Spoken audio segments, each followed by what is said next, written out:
With the local elections less than a week away, city council candidates are continuing to talk about their goals and ideas. Running for the three available seats are Mary Harvey, Frank Friedman, who is the only incumbent, John Mormon, George Pride, and Chuck Smith. Each candidate answers a series of questions about his or her candidacy. The first question is about increasing local business and bringing more jobs to the area.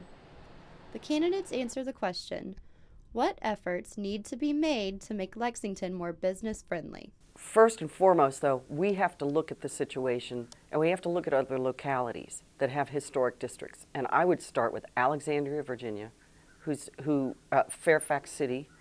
I know they're in Northern Virginia. I'm sorry, that's where they are, but they are still under Commonwealth law.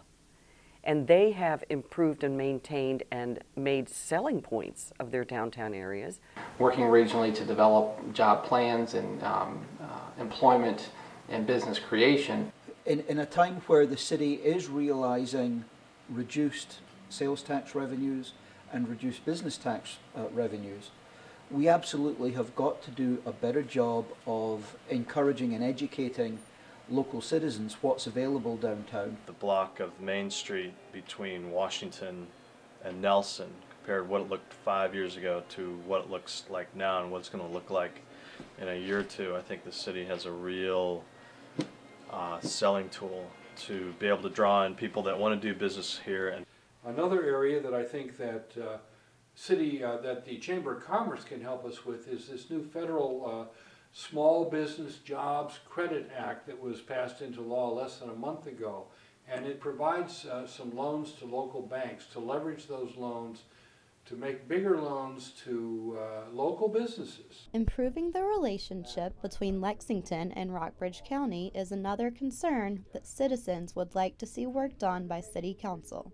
The candidates answer the question, what needs to change to improve the relationship between the city and the county? There's a lot of services that could be shared between the counties and the cities, and I'm talking Buena Vista too. First and foremost, if folks would just talk to one another and realize that a lot of the age-old obstacles that people perceive are in place really aren't in place. We can look at issues like the landfill issue, we can look at issues like the Moores Creek issue as examples of where I think collaboration and cooperation needs to be improved.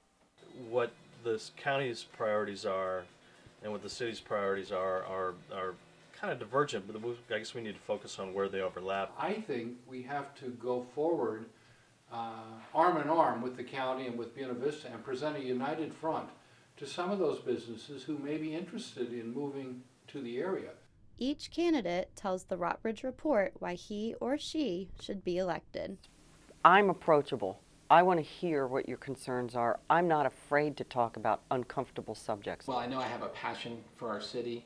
I've got good background and a responsible individual. I'm very direct. I have a different approach and a fresher set of eyes. Well, I'm running because I have the most vested interest in the performance of the city. I've just had a lot of local organizations, and I think that experience has given me a good understanding of what some of the opportunities that we have here in Lexington are. Each of the 5 candidates encourage local citizens to learn about his or her ideas and to vote on Election Day. For the Rockbridge Report, I'm Holly Southers.